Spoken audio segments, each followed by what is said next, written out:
Hi, 5th graders. So you have already watched a video on what the SQ3R method is, but now you're going to watch me while I practice this very important reading and note-taking skill. On the left side of my screen is a reading about archaeology. On the right is a notebook page. Follow along as I use this strategy to work on the first paragraph of this reading. Okay, the first thing I must do is set up my notebook page. The date goes in the right, as you can see right there, and the title of what I am reading goes on the left.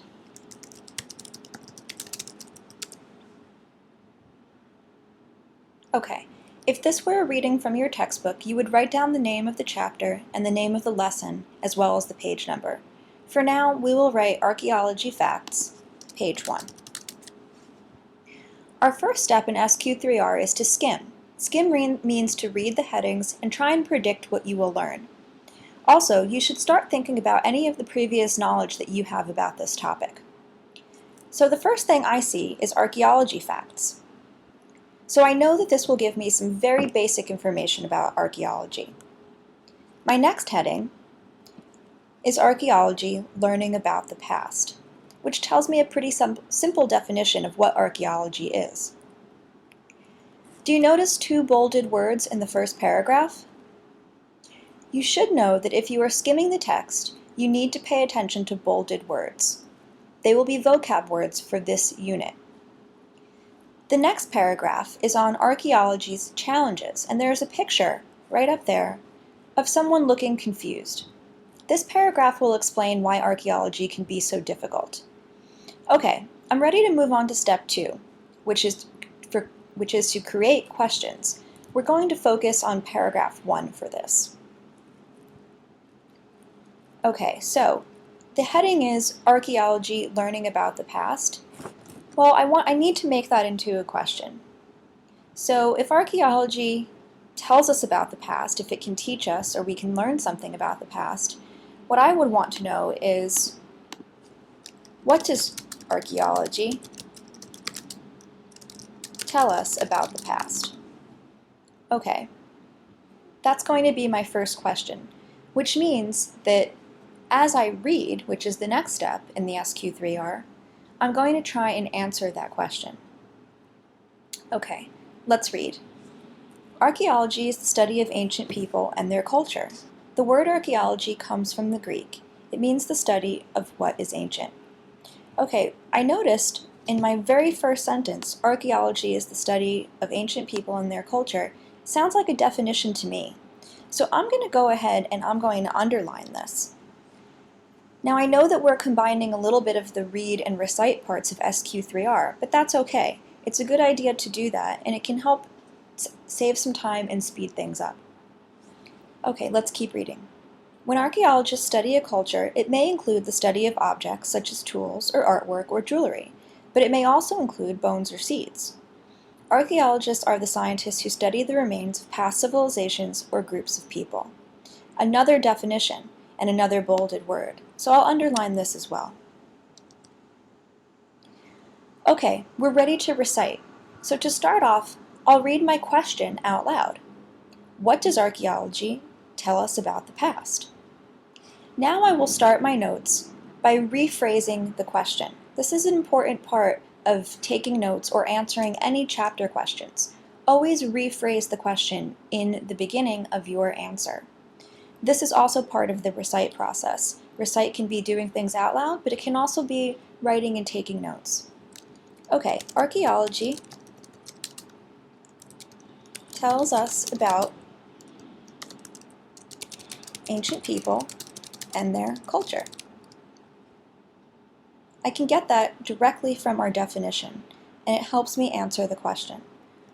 Alright, now we need to decide what else we should add. The fact that it comes from the ancient Greek is interesting, but not really essential to telling us what it tells us about the past, so I'll leave that out. When archaeologists study a culture, it may include the study of objects such as tools, artwork or jewelry, or bones or seeds. Okay, that's a little bit more specific about what archaeology tells us about the past, so I'm going to add that to my notes.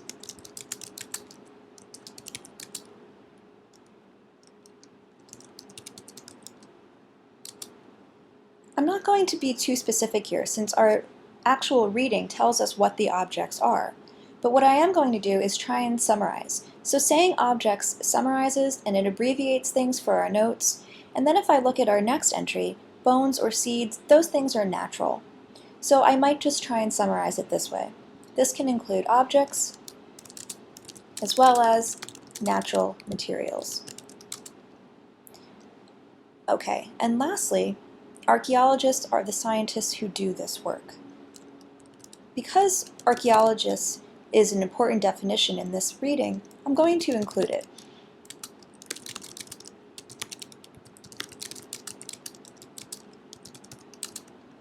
Okay, great. So now we've managed to take some notes on our first paragraph, but notice that we did not copy down every single thing in the paragraph. That's not note-taking. That's just copying word for word.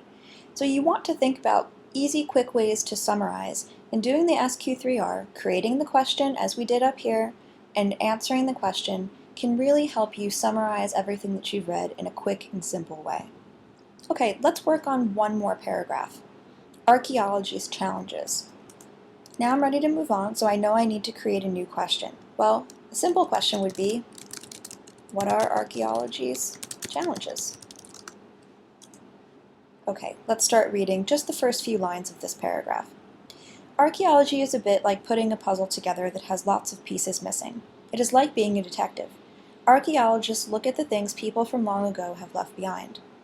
Archaeologists are interested in how people lived, their houses, clothes, bones, and even their garbage. In fact, a garbage site is one of the best places to find artifacts of the past. Archaeologists don't have as much excitement and danger in their lives as portrayed in the movies, but it can still be pretty exciting when they do piece together the puzzle and discover something new. Okay, so what are some of the challenges of archaeology? Let's look back. Well, the first thing it tells me is that because it's a challenge because it's like putting together a puzzle that has pieces missing. That sounds incredibly frustrating. So I think we should put this into our own words and write that down. What are archaeology's challenges?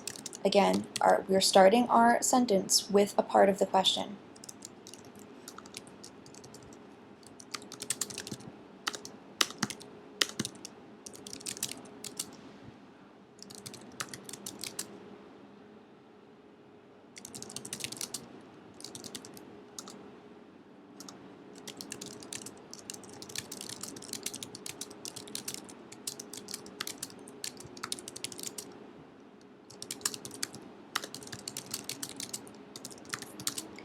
Okay, I've tried to summarize what I just read into my own words.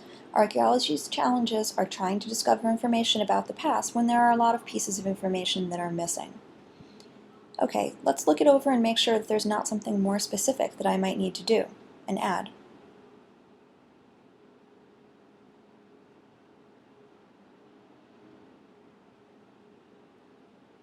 We might want to add where archaeologists look for this information. But when I look ahead in the reading, the next heading is where archaeologists dig. So in fact, it might just be easier to wait and see if we can include that information as we work on our next paragraph. So for now, we'll say that we've finished our skim, our question, our read, and our recite. So what's left? That's right, review. So how do we review?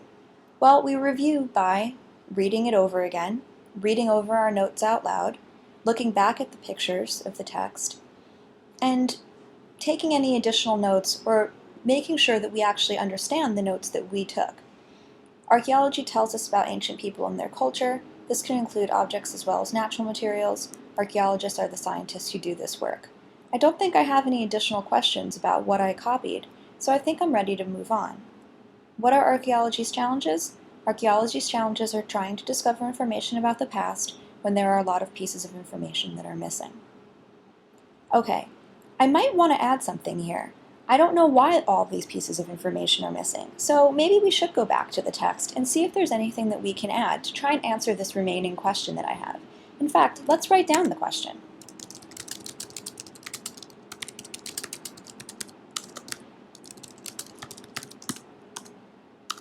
Okay, let's see if we can answer it. Archaeologists look at the things people from long ago have left behind. they're interested in how people lived, and even in their garbage. Okay, well, one thing that comes to mind is that if archaeologists are looking at things that people have left behind, or they're looking at garbage piles, a lot of things may be broken or missing.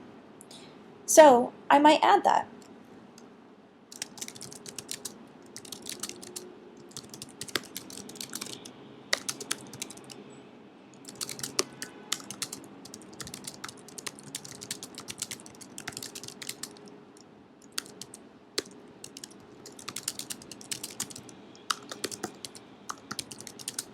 Okay, so I was able to answer part of my own question and add to my notes and to my understanding of the reading.